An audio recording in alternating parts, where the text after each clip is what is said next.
My sibling arrived at my nuptials donned in a white beaded dress, shrieking. She possessed every right to attend, as 200 attendees observed. Thus, I continued my walk toward the altar. That occurred 2 years back. She's undergoing compulsory psychiatric care, arranging her marriage to a non-existent fiancé named Christopher. What if the person who was supposed to be your closest family was actually your greatest enemy? What if, from the moment you could remember, your own sister made it her life's mission to destroy every ounce of joy you ever found? You won't believe the lengths she went to, and how my wedding day became the ultimate battleground. Growing up, my world felt like it revolved around my older sister, Madison. My parents, well, they put her on a pedestal, treating her like she could do no wrong. And me? I was just there. The favoritism was so glaring, it was suffocating. I'd try to tell them Madison took my things, and they'd just brush me off. But if she dared to claim I stole something, even something as ridiculous as her bathroom tissue, I was instantly grounded. No questions asked. Even when I had undeniable proof, irrefutable evidence, Madison would get a slap on the wrist, and somehow, I'd still end up getting scolded right alongside her. It was always a package deal, a double punishment. My birthday cakes, my vacations, they were never actually mine. They were Madison's preference. Always. And my parents would just conveniently forget that I hated strawberry cake, or that I'd always dreamed of going to the beach instead of the same boring historical landmark Madison wanted to see. Madison blossomed into this entitled, spoiled person who didn't just ignore me, she actively disliked me. I was her personal punching bag. And as we entered our teenage years, things didn't get better. They got so much worse. My parents loved to brag about Madison's every little achievement, no matter how small, but when it came to me, my flaws became their favorite teasing material. In high school, Madison struggled to make friends. Honestly, I wasn't surprised.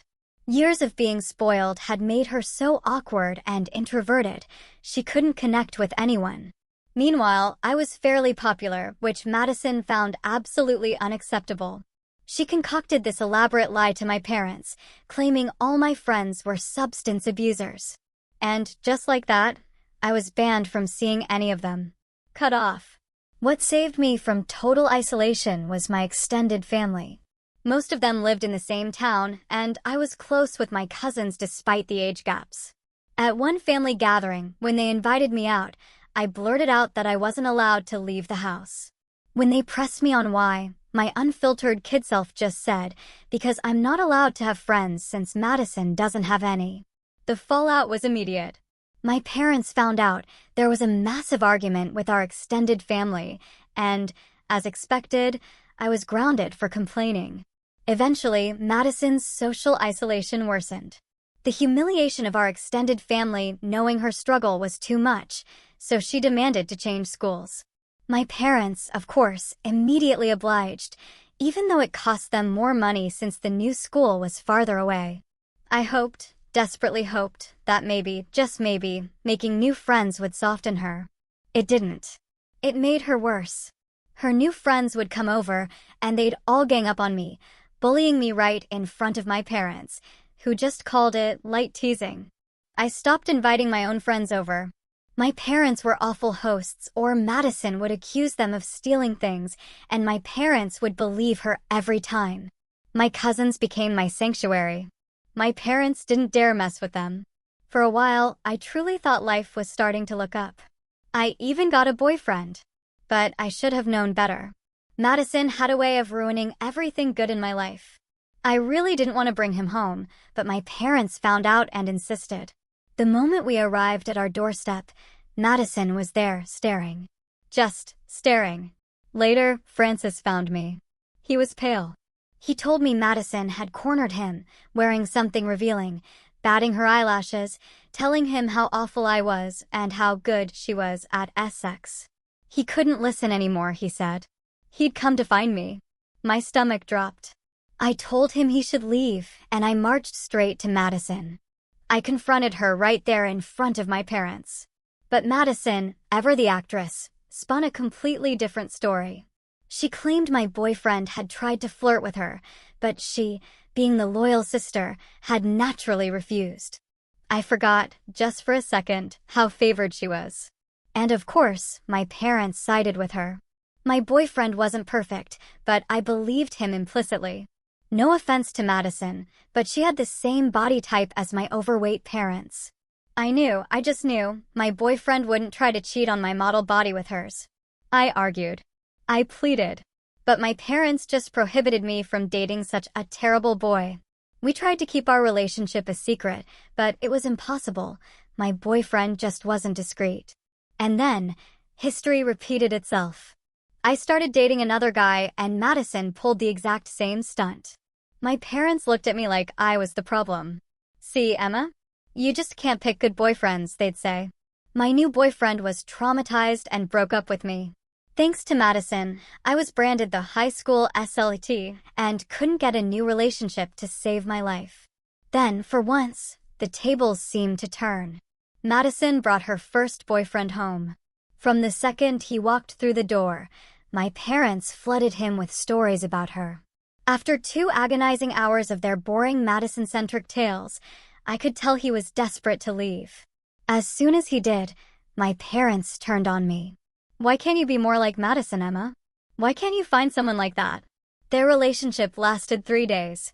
That poor guy couldn't carry that much weight on his shoulders, both physically and metaphorically. Years passed. Things remained the same. I was confident this was the worst it could get, but little did I know, my parents and sister had something even worse in store for me. I was 25 when everything changed. Madison had just turned 27 and was still living at home, working part-time at a boutique, while my parents paid for everything else. I, on the other hand, had moved out at 18, put myself through college with loans and 3 jobs, and landed a marketing position at a tech startup. My parents never acknowledged any of it. Every family dinner devolved into updates about Madison's career in fashion retail, while my actual career was dismissed with comments like, "Oh, marketing? That's just making things look pretty, isn't it?" Francis entered my life during a work conference. He was presenting on software integration, and I was there to learn about tech marketing trends. We grabbed coffee after his presentation, which turned into dinner, which turned into a 3-hour conversation about everything from childhood trauma to our favorite pizza toppings. He had this incredible way of actually listening, not just waiting for his turn to talk. When I mentioned my toxic family dynamics, he didn't try to fix it or minimize it. He just held my hand and said, "I'm so sorry you went through that." My heart ached, but in a good way. 6 months into dating, Francis met my extended family first. My Aunt Beth hosted a barbecue, and I brought him along. My cousin Rachel immediately loved him, especially after he spent 2 hours helping her 7-year-old son build a Lego spaceship without a single complaint. Aunt Beth pulled me aside while Francis was playing cornhole with my other cousins. She grabbed my shoulders, looked me straight in the eyes, and said, "This one's different, Emma. Don't let your parents ruin this." I knew she was right. Francis came from a healthy family where siblings supported each other and parents celebrated all their children's achievements equally. The first time I met his family, his mother hugged me and said she was so happy Francis had found someone who made him smile so much. His sister, Kathy, immediately started texting me funny memes and invited me to her book club. It was like stepping into an alternate universe where families actually functioned. For 2 years, I kept Francis far away from my immediate family. We built our relationship on solid ground, away from their toxicity. He understood why I needed that separation, especially after I'd told him about Madison's high school boyfriend incidents. We moved in together after a year, found a cozy apartment downtown, and created our own little sanctuary. My parents didn't even know I'd moved in with someone. They still thought I lived alone in my studio apartment across town. The proposal happened on our 2-year anniversary. Francis had planned this elaborate rooftop dinner, but it started pouring rain. Instead of canceling, he grabbed my hand and we ran through the streets, laughing and getting soaked. We ended up in a 24-hour diner, dripping wet and grinning like idiots. He got down on one knee right there, between the vinyl booths, with the fluorescent lights flickering overhead and an elderly couple cheering us on. It was perfect because it was us, imperfect, real, and full of joy. I called Aunt Beth first. She screamed so loud Francis could hear her from across the room.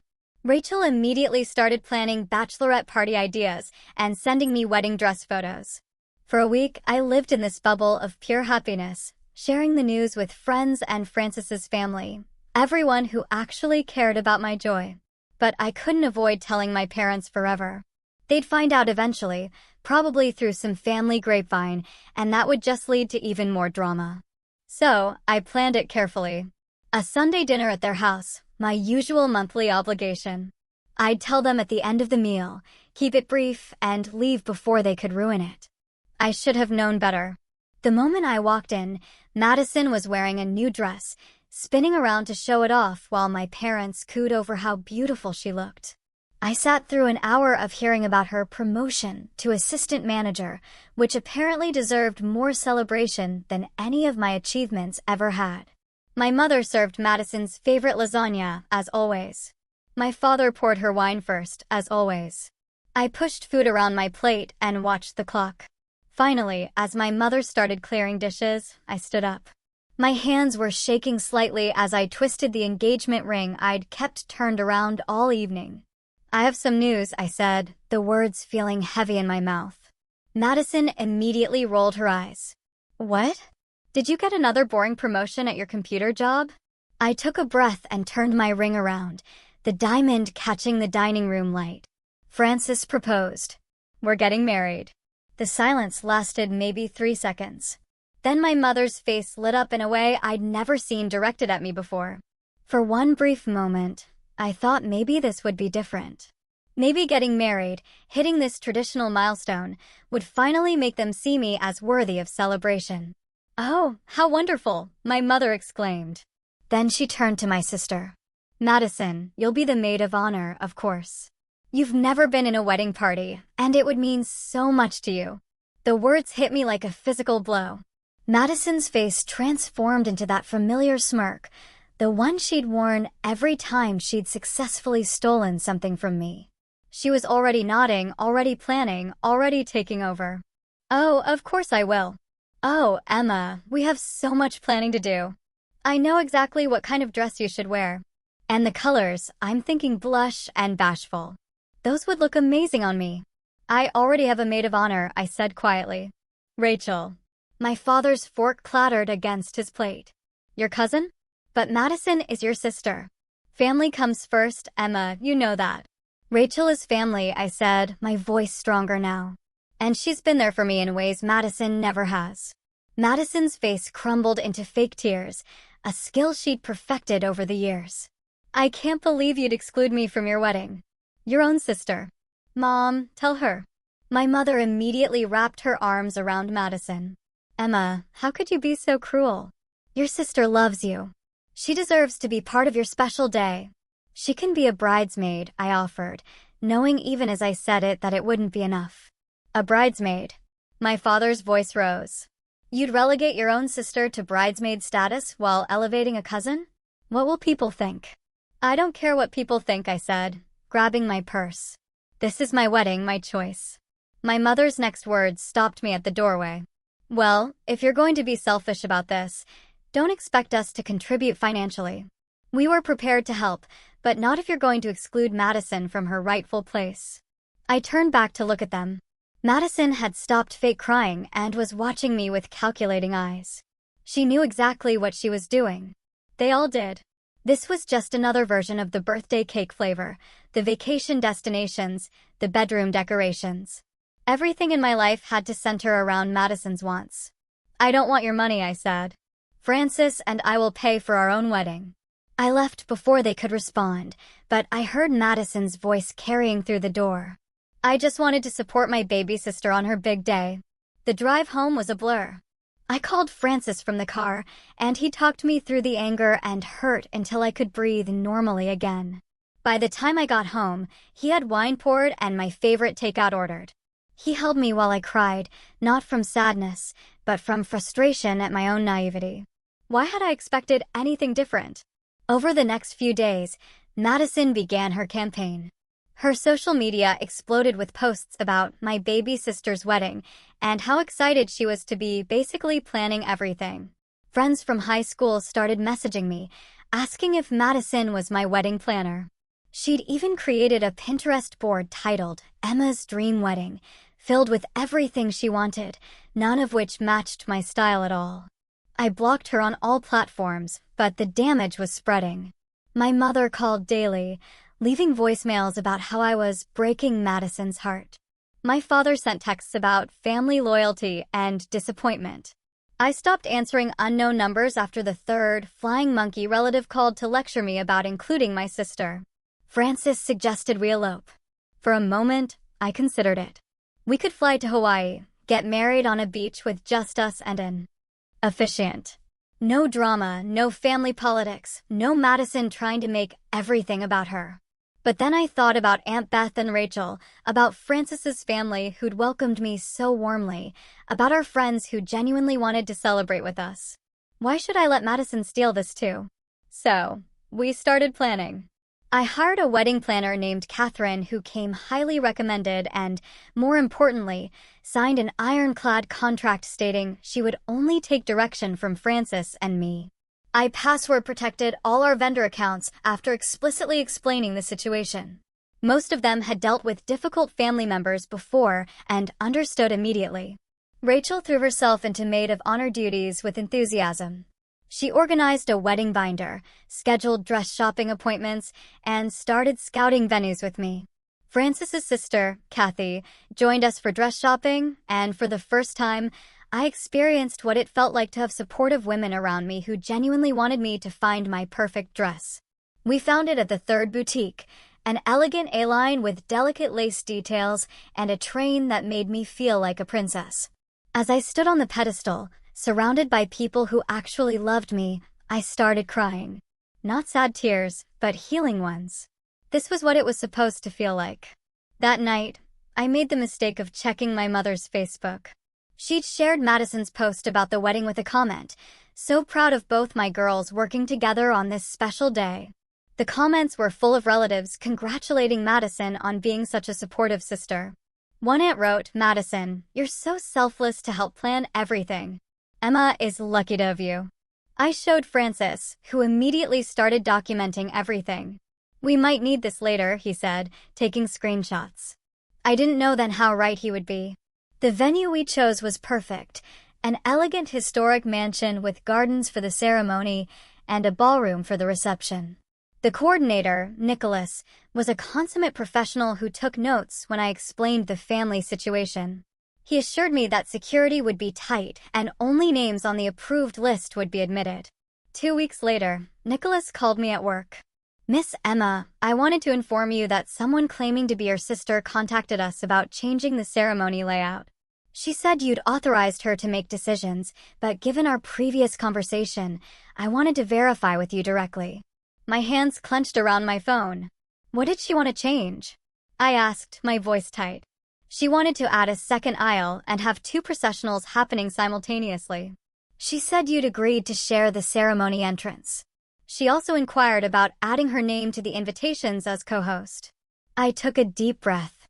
"Thank you for calling me.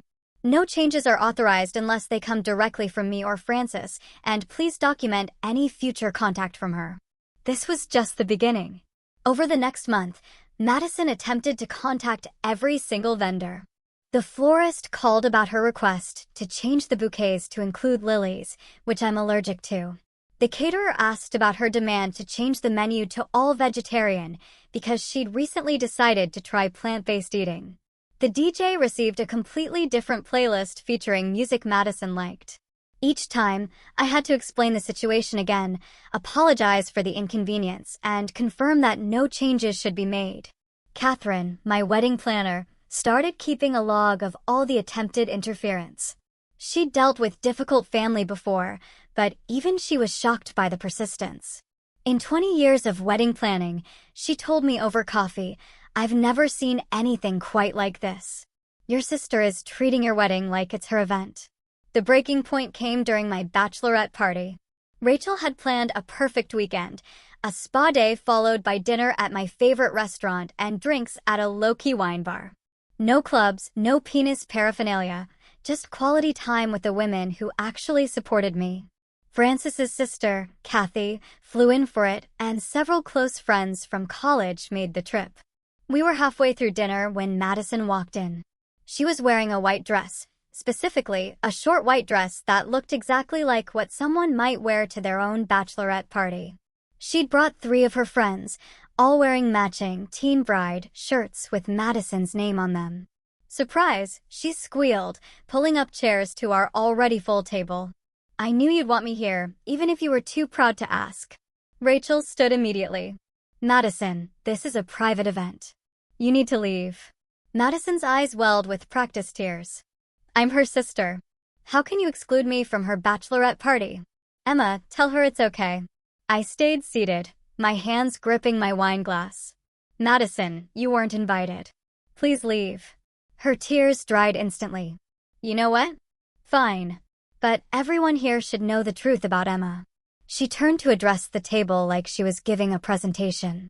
She's always been jealous of me, always trying to steal attention, always playing the victim.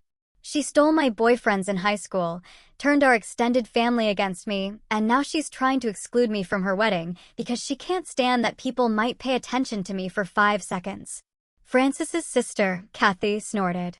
Honey, the only attention you're getting is because you're making a scene, which I'm guessing is exactly what you wanted. Madison's friends looked uncomfortable, shifting in their seats. One of them tugged on Madison's arm. Maybe we should go. But Madison was on a roll now. You all think Emma's so perfect? She's a manipulator. She's turned everyone against me.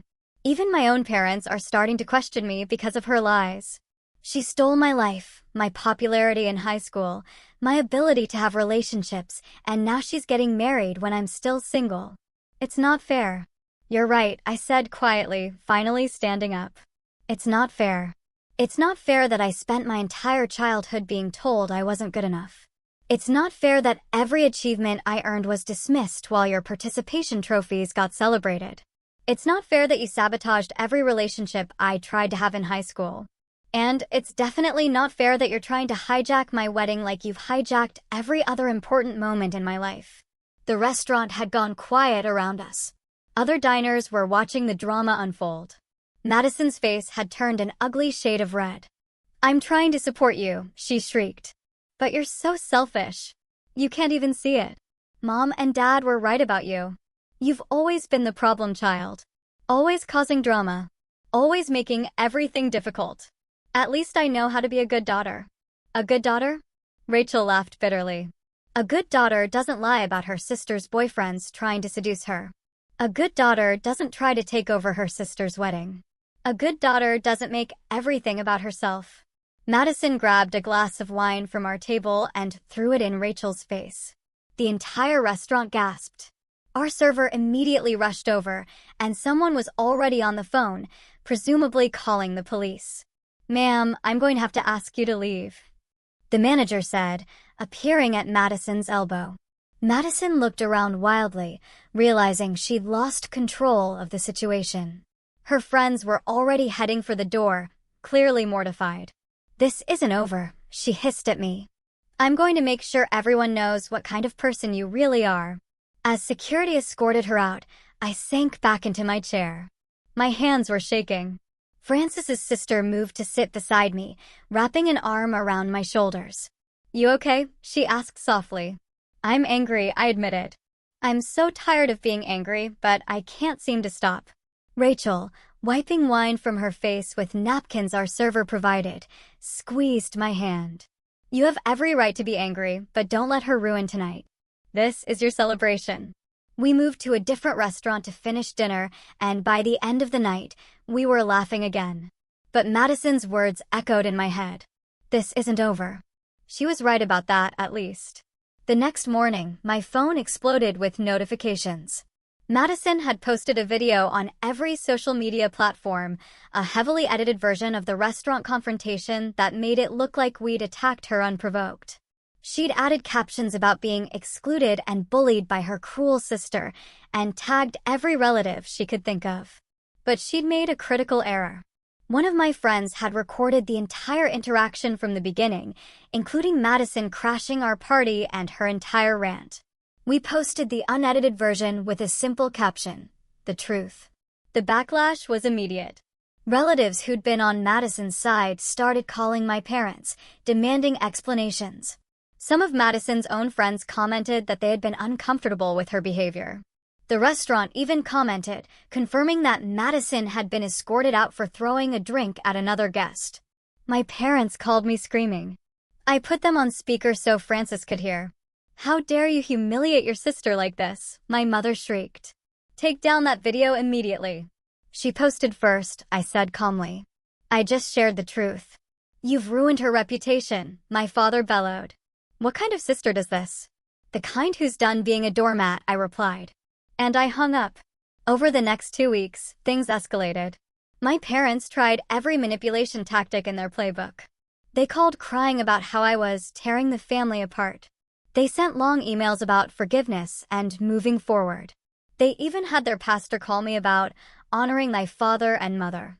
Through it all, Francis remained my rock. He fielded calls when I couldn't handle them, held me when the stress got overwhelming, and reminded me daily that I was building a new family, one based on love and respect, not manipulation and favoritism. Then, 2 weeks before the wedding, my parents sent a text that made my blood run cold. "We've decided to attend your wedding after all. Madison has prepared a wonderful surprise for your ceremony. We know you'll love it once you see it. Sometimes you just need to trust family." I immediately called Nicholas at the venue. Under no circumstances are my parents or Madison to be admitted without my explicit approval on the day. I don't care what they say or who they claim to be. "Understood," he assured me. "We'll have security briefed with photos." But I knew Madison. She was creative when it came to getting her way. So Francis and I made our own plans. We hired additional security. We gave the DJ and photographers specific instructions. And most importantly, we prepared for war. Rachel helped me gather evidence, years of text messages, emails, and social media posts showing Madison's pattern of behavior. We created a folder of screenshots documenting her lies, her attempts to sabotage the wedding, and her history of making everything about herself. "Why are you doing all this?" Francis asked one evening as I organized everything. I looked up at him. "Because for once in my life, I'm not going to let her win. This is our day, our beginning. And if she tries to ruin it, I want to be ready." He kissed my forehead. "I love you. And I've got your back. Whatever happens." As our wedding day approached, an eerie calm settled over everything. Madison's social media went quiet. My parents stopped calling. Even the flying monkey relatives ceased their harassment. "It's like the calm before the storm," Aunt Beth said during my final dress fitting. "They're planning something." I smoothed down my dress, looking at myself in the mirror. The woman staring back wasn't the scared little girl who'd been told she wasn't good enough. She was someone who'd built her own life, found real love, and learned to stand up for herself. "Let them plan," I said. "I'm ready for whatever they throw at me." But even as I said it, a small part of me hoped I was wrong. That maybe, just maybe, they'd let me have this one day. That Madison would realize the world didn't revolve around her. That my parents would choose me just once. I should have known better. Madison had promised to make my wedding memorable for all the wrong reasons. And she was about to keep that promise. The morning of my wedding arrived with perfect weather, clear skies, and a gentle breeze that seemed to mock the storm I knew was coming. I woke at dawn in the bridal suite of the venue, surrounded by Rachel, Aunt Beth, and Francis's sister, Kathy. They'd insisted on staying with me the night before, creating a protective barrier of support. Rachel was already awake, sitting by the window with her phone and the folder of evidence we'd compiled. She looked up when she saw me stirring. 3 missed calls from your parents already." I didn't answer. I stretched, feeling surprisingly calm. Good. Today, they don't exist unless they try something. The hair and makeup team arrived at 7 o'clock, transforming the suite into a bustling salon.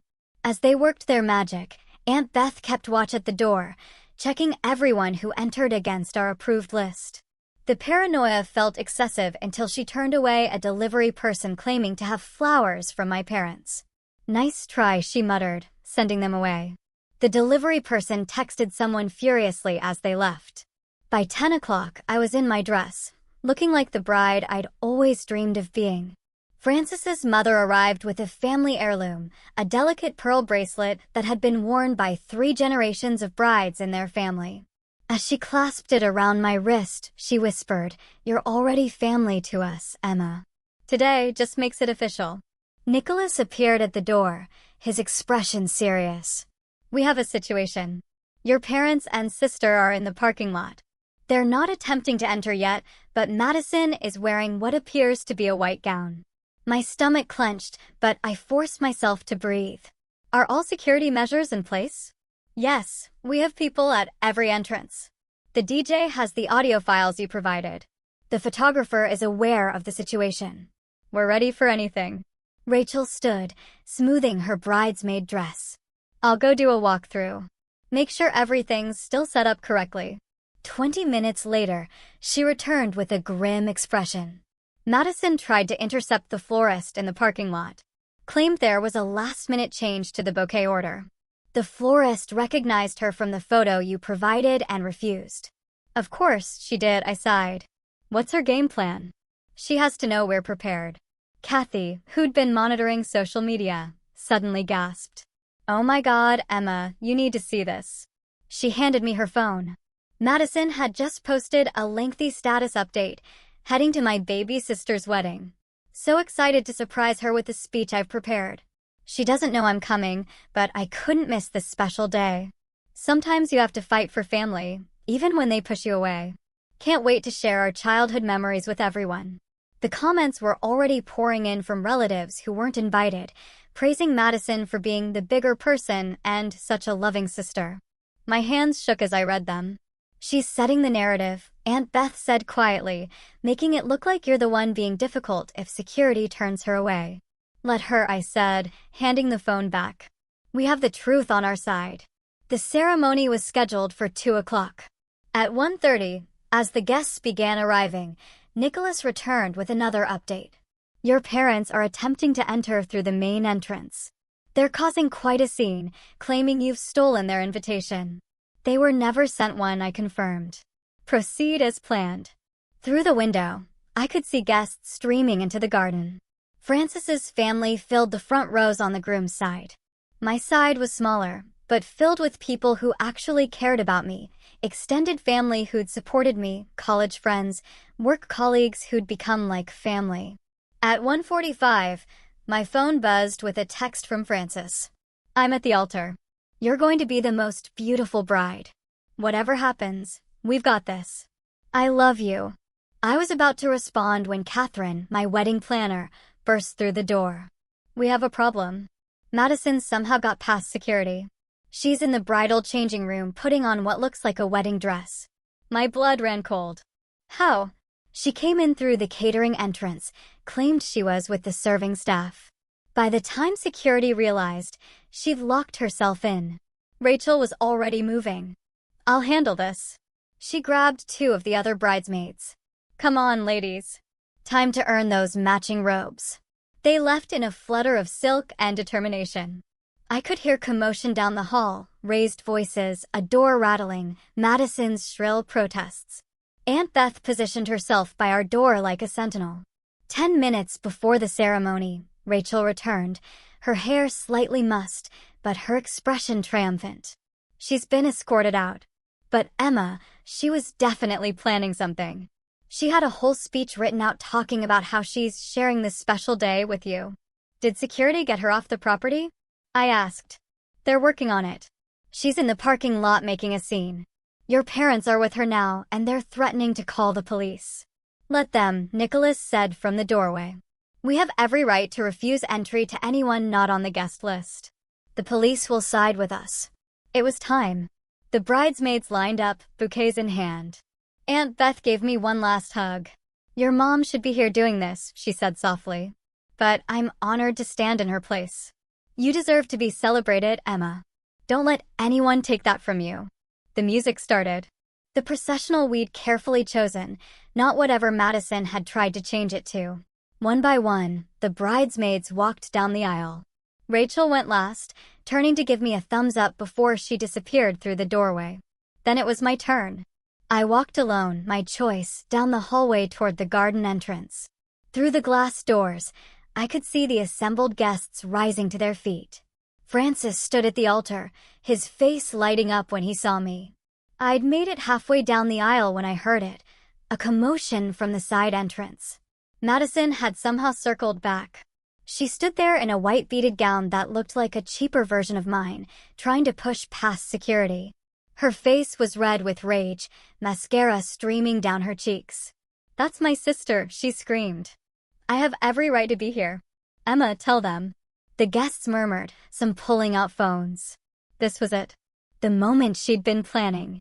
She expected me to stop, to acknowledge her, to let the drama unfold. Instead, I kept walking. The security team, well-trained and prepared, quietly but firmly moved Madison away from the entrance. The DJ, following our contingency plan, slightly increased the volume of the music. The photographer, also briefed, kept his camera trained on me and Francis, not the sideshow. I reached the altar and Francis took my hands. His eyes flickered briefly to the commotion, then back to me. "You okay?" he whispered. "Perfect," I whispered back. The officiant, also warned about potential disruptions, began the ceremony without pause. Madison's shouts grew fainter as security moved her further away. Within minutes, the only sounds were the officiant's words and the gentle rustle of leaves in the breeze. We exchanged vows we'd written ourselves. Francis spoke about finding home in a person rather than a place. I talked about choosing the family that chooses you back. Several guests wiped away tears, including Aunt Beth. "If anyone has any reason why these two should not be married," the officiant said, and I held my breath, but the garden remained peaceful. Madison was gone, at least for now. "I now pronounce you husband and wife." Francis kissed me as the guests erupted in applause. We were married. Whatever else happened, no one could take that away from us. The cocktail hour was held on the terrace, while the garden was transformed for the reception. Francis and I took photos with the wedding party. Each shot a reminder of the people who'd stood by us. No fake family portraits with people who tried to sabotage our day. Catherine appeared during the photo session. "Just so you're aware, your parents and Madison left the property about 20 minutes ago, but..." She hesitated. But Madison was live-streaming as they left. "She's claiming you had her physically removed from the wedding for trying to give a speech." The comments are mixed. I felt Francis's hand tighten around mine. "Let me guess, she's playing the victim extensively." "But here's the interesting part," Catherine continued. "Some of her own friends are calling her out. Apparently, the restaurant video made more of an impact than we thought." We finished photos and made our way to the reception. The ballroom looked magical, exactly as I'd envisioned it. No trace of whatever Madison had tried to change. Our guests were already seated, enjoying appetizers and conversation. The reception began smoothly. Francis and I were introduced to thunderous applause. We shared our first dance to the song we'd chosen together, not whatever Madison had sent the DJ. Everything was perfect. Too perfect. During dinner, I noticed Rachel checking her phone frequently, her expression growing increasingly concerned. She caught my eye and mouthed later. The speeches began after the main course. Francis's best man told funny stories about their college days. Rachel stood next, and I saw her slip her phone to Aunt Beth before taking the microphone. "I've known Emma since we were kids," Rachel began, her voice steady. "I've watched her overcome more than most people face in a lifetime. She's been told she wasn't good enough, wasn't important enough, wasn't worthy of being celebrated. But here's what the people who told her that didn't understand: Emma's strength doesn't come from their approval. It comes from her ability to love despite never receiving it unconditionally, to succeed despite every obstacle placed in her path, and to choose joy despite every attempt to steal it from her." Her voice grew stronger. "Today, we're not just celebrating a wedding. We're celebrating Emma finally getting the happiness she's always deserved." And Francis, she turned to him, her eyes glistening, Thank you for seeing what we've always seen. That Emma is extraordinary. Not in spite of her struggles, but because of how she's overcome them. There wasn't a dry eye in the room. Even some of the plus ones who didn't know our history were reaching for tissues. Rachel raised her glass. To Emma and Francis, may your marriage be filled with the love, support, and celebration that should have been there all along. As everyone toasted, Aunt Beth slipped me Rachel's phone under the table. The screen showed a series of increasingly unhinged texts from Madison. You think you've won? This isn't over. I'm going to make sure everyone knows what kind of person you really are. You stole my life, my parents, my wedding day. I know where you're going for your honeymoon. That last one made my blood run cold. We'd kept our honeymoon plans secret, telling only a few trusted people. How could Madison know? Francis read the text over my shoulder. His jaw tightened. We'll deal with this later. Tonight is ours. But I couldn't shake the unease. Madison had never been one for empty threats. If she said she knew our plans, she probably did. The rest of the reception continued without incident. We cut the cake, chocolate with raspberry filling, my actual favorite flavor. We danced with our chosen family. Francis's father welcomed me to their family with a warmth my own father had never shown. His mother pulled me aside to tell me how proud she was to have me as a daughter-in-law. You've made Francis so happy, she said, tears in her eyes. But more than that, you've shown him what real strength looks like. Thank you for that. As the evening wound down, guests began approaching us with envelopes and well wishes. Several of my relatives who had been poisoned against me by my parents' narrative made a point of apologizing. We should have seen it sooner, one aunt said. The way they treated you versus Madison, it wasn't right. I'm sorry we didn't speak up. It was validating, but also painful. Where had these people been when I was a child being told I wasn't good enough? But I smiled and accepted their apologies. Growth had to start somewhere. Around 10 o'clock, Aunt Beth pulled me aside. We need to talk about Madison's texts. That honeymoon threat. I know, I said. Francis and I will be careful. We're not going to let her ruin anything else. Good. But Emma, be prepared. Madison's not done. This kind of narcissistic injury, being excluded from your wedding, being exposed for who she is, she's going to escalate. As if on cue, Catherine appeared with the venue's tablet. I'm sorry to interrupt, but you need to see this. She showed us a series of social media posts. Madison had spent the entire reception posting a twisted version of events. Photos of her in the white dress with captions about being banned from her own sister's wedding. Screenshots of old texts taken out of context. Even a video of security escorting her out, edited to make it look unprovoked. But the comments weren't going the way she'd hoped. People who'd been at the wedding were contradicting her narrative. The restaurant had chimed in again, reminding everyone about the wine-throwing incident. Some of Madison's own friends were expressing concern about her behavior. She's spiraling, Rachel observed, reading over my shoulder. This is what happens when a narcissist loses control of the narrative. Francis appeared at my elbow. Hey, no phones at our wedding, he said gently, taking the tablet. Catherine, can you document all of this for us? We'll deal with it when we get back from the honeymoon. Already on it, Catherine assured us. I've been screenshotting everything all day. You have quite a file building up. The reception was winding down. Guests were starting to leave, each one stopping to congratulate us again. Francis's grandmother, 93 and sharp as a tack, grabbed my hands as she said goodbye. I've been to a lot of weddings, she said. This one was special. You can feel the love in the room. That's rare, dear. Hold on to it. By 11 o'clock, only our closest friends and family remained. We'd planned an after-party in the hotel bar, something casual where we could actually relax and celebrate. As we prepared to leave the ballroom, Nicholas approached one last time. Congratulations again, he said. And I wanted you to know, in 20 years of hosting weddings, I've never seen someone handle a difficult family situation with such grace. Your security preparations were spot on. Thank you for everything, I said, for taking us seriously, for being prepared. It's my job to make sure every couple has their perfect day, he said. No one should have to deal with what you did, but you handled it beautifully. The after-party was everything the formal reception couldn't be: relaxed, intimate, filled with laughter. Francis's college friends regaled us with embarrassing stories. My work colleagues, who'd witnessed my journey from heartbroken to happy, raised toast after toast. Rachel and Aunt Beth flanked me like bodyguards, but their protection felt like love, not obligation. Around 1 in the morning, Francis and I finally made it to our honeymoon suite. Rose petals covered the bed, champagne chilled in a bucket, and chocolate-covered strawberries waited on a silver tray. It was romantic and perfect, and everything Madison had tried to steal from us. "We did it," Francis said, pulling me close.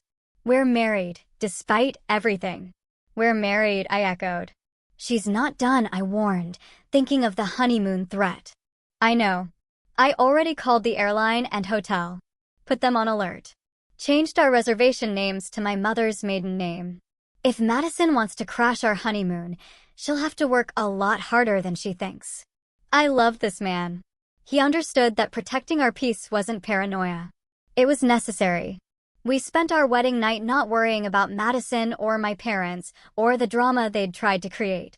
We celebrated our love, our commitment, and the family we'd chosen.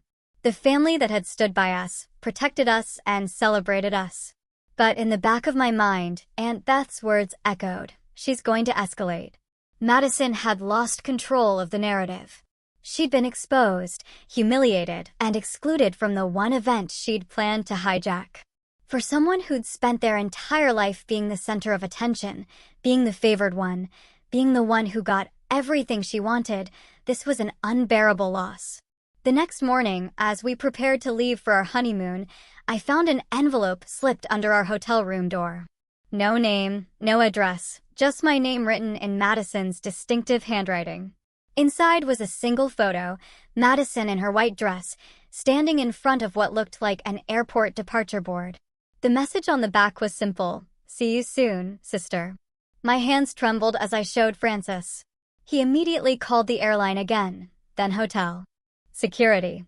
Within an hour, we had a new plan, a decoy trip to throw her off our trail, a last-minute change to our actual destination, and a security escort to the airport.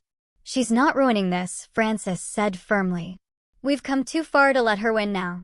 As we drove to the airport, taking a circuitous route to avoid any potential following, I thought about the journey that had brought us here. Years of being told I wasn't enough. Years of having every achievement dismissed, every relationship sabotaged, every moment of joy stolen. And now, on what should have been the happiest day of my life, I was still running from my sister's toxic need for attention. But something had changed. I wasn't running alone anymore. I had Francis, who saw through the manipulation and stood firmly by my side. I had Rachel and Aunt Beth, who'd become my warriors. I had a chosen family who'd surrounded us with so much love that Madison's hatred couldn't penetrate it. The war wasn't over. Madison's threat about the honeymoon proved that. But for the first time in my life, I wasn't fighting alone. And that made all the difference. As our plane lifted off to a destination Madison would never guess, I looked at my wedding ring catching the light. Francis squeezed my hand, and I squeezed back. Whatever came next, we'd face it together. Madison might have promised to make my wedding memorable for all the wrong reasons, but in the end, it was memorable for all the right ones: love triumphing over hate, chosen family over blood, and joy persisting despite every attempt to destroy it. The battle was won. The war continued, but I was no longer the scared little girl being told she wasn't good enough. I was a married woman, surrounded by love, and that was a power Madison would never understand. The decoy plan worked perfectly. We made a big show of checking in for a flight to Cancun, knowing Madison would be watching. Francis even posted a photo of us at the gate with tropical drinks. 20 minutes before boarding, we slipped away to a different terminal and boarded our actual flight to Iceland, a destination we'd never mentioned to anyone except the travel agent. During the flight, I kept checking my phone despite Francis telling me to relax. Madison's social media had exploded with posts about how we'd abandoned family obligations and run away like cowards. She'd even started a hashtag #BadEmma. The posts included photos from our childhood where she'd clearly been crying, though I remembered those tears being from tantrums when she didn't get her way. We landed in Reykjavik at dawn, exhausted but relieved. The hotel shuttle driver chatted about the Northern Lights forecast while I kept glancing over my shoulder. Frances noticed and took my hand. "She's not here. We're safe." The Blue Lagoon was our first stop after checking in. As we soaked in the milky blue water, surrounded by volcanic rocks and steam, I finally felt my shoulders relax. Other couples floated nearby, everyone in their own peaceful bubble. Frances pulled me close, and we just existed in the warmth. Not talking about Madison or my parents or anything except whether we should try the swim-up bar. That evening, we explored Reykjavik's colorful streets. We ducked into a tiny restaurant that served the best lamb soup I'd ever tasted. The owner, an elderly woman with silver braids, congratulated us when she noticed our wedding rings. She brought out a special dessert, cleaner, twisted donuts that she said brought good luck to newlyweds. "My sister tried to ruin my wedding, too," she said quietly as she set down the plate. 40 years ago. Wore white, made a scene. You know what? I haven't spoken to her since, and my life has been wonderful. I started to respond, but she patted my hand and walked away. Frances and I looked at each other, then burst out laughing. Even in Iceland, family drama was universal. The next morning, we joined a small tour group for the Golden Circle. Our guide, Magnus, was a cheerful man who knew every rock and river by name. As we stood at Gullfoss Waterfall, watching tons of water crash into the canyon below, my phone buzzed. Against my better judgment, I looked. Rachel had sent a series of screenshots. Madison had somehow figured out we weren't in Cancun and was melting down online. She'd posted our wedding photos, ones she must have gotten from guests, with her face badly photoshopped over mine. The captions claimed I'd stolen her life and that Frances had originally been interested in her. "That's genuinely disturbing," Frances said, reading over my shoulder. Magnus appeared beside us. "Everything okay? You look troubled." "Family drama," Frances explained. "My wife's sister is difficult." Magnus nodded sagely. Family. In Iceland, we have a saying, you can choose your friends, but you're stuck with your relatives. But you know what? You're not stuck. You're here. They're there. The geyser waits for no drama." He was right. I put my phone away and watched Stroker Geyser shoot water 60 feet into the air. Madison could Photoshop all she wanted. She wasn't here in this moment, with my husband and this incredible view. That night, we drove out of the city to hunt for northern lights. The tour company had provided thermal suits and hot chocolate. We lay on our backs in a field, watching the sky dance with green ribbons of light. Other tourists whispered in amazement around us. "I want our life to be like this," Frances said suddenly. "Full of beauty and adventure, not drama and manipulation." "It will be," I promised. And I meant it. We spent the next 5 days exploring ice caves, black sand beaches, and tiny fishing villages. I stopped checking my phone entirely after Rachel assured me she was documenting everything for potential legal action. Frances and I focused on each other, on this adventure, on starting our marriage surrounded by natural wonder instead of manufactured chaos. On our last night, we found ourselves in a tiny restaurant in Vik, population 300. The owner was also the chef, server, and apparently the local storyteller. He regaled us with tales of elves and hidden people while serving us fresh-caught Arctic char, he said as he refilled our wine. "The hidden people only bother those who bother them. Leave them alone. They leave you alone." Good philosophy for life, no? Francis raised his glass. "To leaving the hidden people alone. And to them leaving us alone," I added. The flight home felt different. I wasn't dreading it like I thought I would. We'd had a week of peace, of building memories that belonged only to us. Madison couldn't retroactively insert herself into our honeymoon photos or claim credit for experiences she hadn't shared. We landed back home on a Tuesday afternoon. Francis's parents picked us up from the airport, eager to hear about our trip. His mother had prepared dinner for us, knowing we'd be tired. As we sat around their dining table, sharing photos and stories, I realized this was what family was supposed to feel like. "Did you have any trouble?" his father asked carefully. He knew about Madison's threats. "None at all," Francis said. Turns out Iceland was the perfect choice. The next morning, reality hit. We returned to our apartment to find several packages on our doorstep, all addressed to Madison at our address. Francis immediately called building security while I photographed everything. Inside one package was lingerie. Another contained self-help books about reclaiming your life, and the third was full of wedding magazines with sticky notes marking revenge wedding articles. She's trying to establish residency, Francis said after talking to security. Classic stalker move. We returned everything to sender and filed a police report. The officer who took our statement seemed bored until we showed him the folder of evidence Rachel had compiled. His expression shifted as he scrolled through months of harassment, lies, and escalating behavior. This is substantial, he said. Has she made any direct threats? I showed him the honeymoon threat and the photo she'd slipped under our door. He made copies of everything and gave us a case number. It wasn't much, but it was a start. Back at work, my colleagues welcomed me with a small celebration. They decorated my desk with photos from the wedding that guests had shared on social media. My boss pulled me aside to congratulate me and mentioned that a senior position was opening up. I'd like to recommend you for it, she said. You've shown incredible grace under pressure lately. Francis went back to his routine, too, but we both felt the shadow of Madison lurking. She'd gone quiet on social media, which worried me more than her posting. Rachel texted updates. Apparently, Madison had been telling people she was planning her own wedding despite not dating anyone. 2 weeks after we returned, I ran into my high school friend Sarah at the grocery store. She looked uncomfortable when she saw me, but didn't try to avoid me. Emma. Hi, she said awkwardly.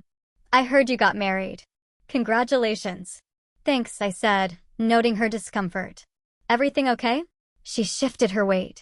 Your sister came by my work last week. She was asking weird questions about you. Where you shop, what gym you go to, your daily routine. My blood chilled. Madison was escalating from online harassment to real-world stalking. I didn't tell her anything, but I thought you should know. I thanked Sarah and immediately called Francis. We decided to vary our routines, take different routes to work, and install security cameras at our apartment. That weekend, Aunt Beth invited us for dinner. She'd been monitoring the family situation and had news. Your parents are starting to crack, she said over dessert. Other relatives have been pushing back on their narrative. Your cousin Mark showed them the restaurant video at last week's family dinner. Your father stormed out. And Madison? I asked. Still living at home, but barely leaving her room, according to your mother's sister. She's been ordering wedding stuff online and planning a ceremony for a groom who doesn't exist. Francis and I exchanged glances. This was beyond normal sibling rivalry or narcissistic behavior. Madison was having a complete break from reality. Maybe she needs help, I said, surprising myself. Aunt Beth shook her head. You can't save someone who doesn't want to be saved, Emma. And more importantly, it's not your job. You've spent your whole life being collateral damage to her issues. Focus on your own life. She was right, but I still felt a twinge of not sympathy exactly, but sadness. Madison had been given everything and ended up with nothing. I'd been given nothing and built everything. The next month passed in vigilant peace. The security cameras caught Madison driving by our building twice, but she never attempted to enter. My promotion at work came through with a substantial raise that would help with the legal fees we were accumulating. Francis's team launched a successful project he'd been leading. We were building our life brick by brick, despite the shadow lurking at the edges. Then came the email that changed everything. It was from my mother, sent at 3 a.m. Emma, I know you don't want to hear from me, but I need you to know the truth. Madison has been lying to us for years. About the boyfriends, about your friends, about everything. We found her journal while cleaning her room. The things she wrote. We were wrong. We were so wrong. Your father won't admit it, but I can't live with this anymore. I'm leaving him. I'm so sorry for everything. I understand if you never want to speak to me again, but I needed you to know. You were never the problem. We were. I stared at the screen, reading it over and over. Francis found me there an hour later, still frozen. What do you want to do? He asked after reading it. I don't know, I admitted. Part of me wants to ignore it. Part of me wants to scream at her. Part of me just feels empty. You don't have to decide now, he said. Or ever. She made her choices for 28 years. One email doesn't erase that. Rachel called the next day. Did you see Madison's latest post? I hadn't been checking, but I looked. Madison had announced her engagement to someone named Christopher, complete with a ring selfie and a wedding date 6 months away. The comments were sparse. Most people had caught on to her delusions by now. There is no Christopher, Rachel continued. I did some digging. She's completely fabricated this person. Emma, I think she's trying to recreate your wedding. The pieces clicked into place. The wedding magazines, the dress shopping posts, the venue research. Madison wasn't just angry about being excluded from my wedding. She was trying to have her own, with or without a groom. Should we do something? I asked. Like what? Rachel countered. She's not technically hurting anyone. Your parents are enabling it by letting her live there. Until she actually does something illegal, we just keep documenting. 2 days later, Madison did something illegal. Francis and I came home to find our apartment door slightly ajar. Nothing was missing, but things had been moved. Our wedding album was on the coffee table, open to photos of me in my dress. Several pages had been carefully cut out, all the ones showing just me. The security footage showed Madison using a key. She must have made a copy somehow during one of her reconnaissance missions. She'd spent an hour in our apartment, trying on my clothes, sitting in our chairs, lying on our bed. The violation made my skin crawl. This time, the police took it seriously. Breaking and entering, theft, stalking. The charges were adding up. They arrested Madison that evening at my parents' house. My father called me, screaming about family loyalty while she was being led away in handcuffs. Your sister is sick, he yelled. She needs help, not prosecution. Then get her help, I said, my voice cold. But not at my expense. Not anymore. The restraining order was granted immediately. Madison was released on bail with conditions: no contact, staying 500 feet away from us, no social media posts about us. She violated it within 24 hours by creating a fake account to message Francis about how I'd stolen him from her. Back to jail she went. My mother's emails continued, each one more desperate than the last. She'd moved in with her sister, was seeing a therapist, discovering how deeply she'd failed as a parent. I didn't respond to any of them.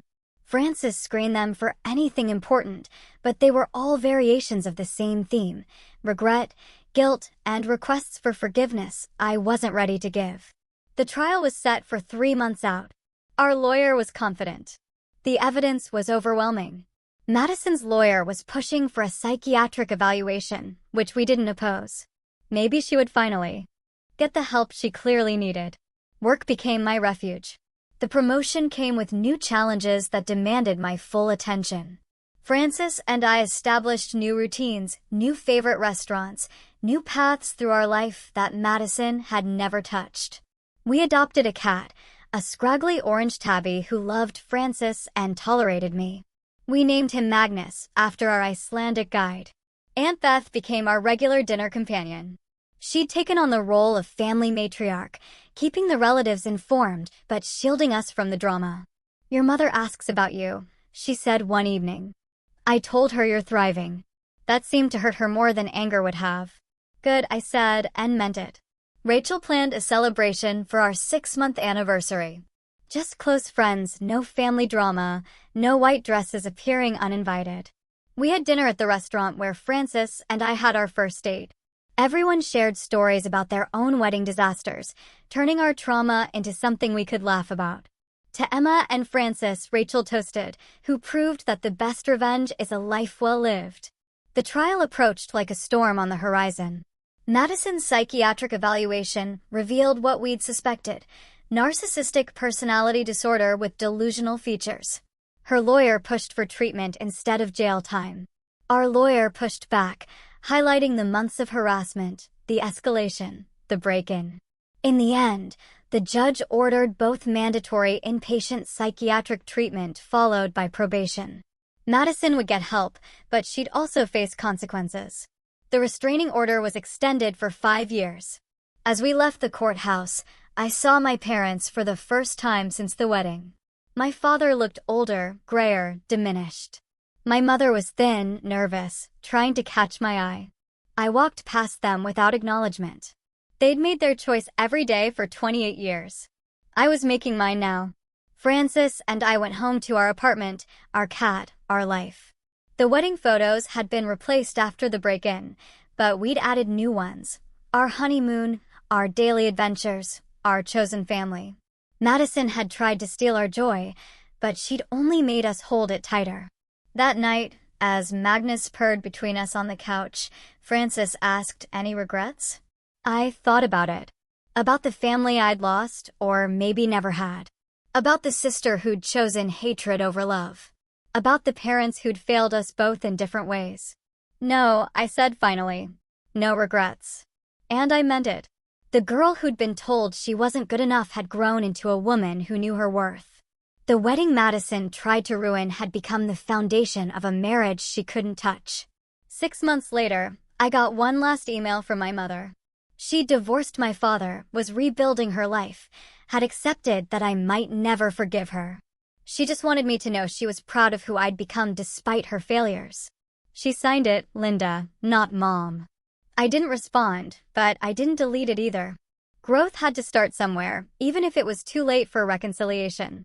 Madison completed her treatment and moved to another state, according to Aunt Beth. She'd started over with a new job, new therapist, new life.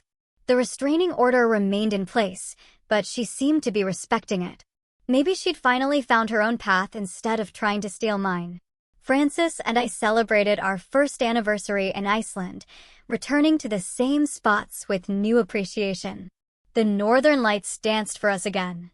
And Magnus, the guide, remembered us. The couple with the family drama, he said cheerfully. How did that work out? We left the hidden people alone, Francis said. And they left us alone, I added. Good philosophy, Magnus nodded. Good philosophy. As we stood under those dancing lights, I realized the war was over. Not because Madison had surrendered or my parents had apologized, but because I'd stopped fighting. I'd built a life so full of genuine love that their approval became irrelevant. The best revenge wasn't the exposure at the wedding or the legal consequences. It was the simple act of being happy without them. My phone stayed in my pocket, capturing nothing. This moment didn't need to be documented or shared or proven to anyone. It just needed to be lived. Francis took my hand, and we watched the sky dance in silence. Somewhere far away, my family was living with their choices. And here, under the Arctic sky, I was living with mine. The scared little girl who'd been told she wasn't good enough was gone. In her place stood a woman who'd learned that sometimes the only way to win is to stop playing the game entirely. And that woman, she was finally truly free. Have you ever had to draw a line in the sand with family, even when it felt impossible? Or have you found yourself building your own chosen family against all odds? I'd love to hear your thoughts and experiences in the comments below.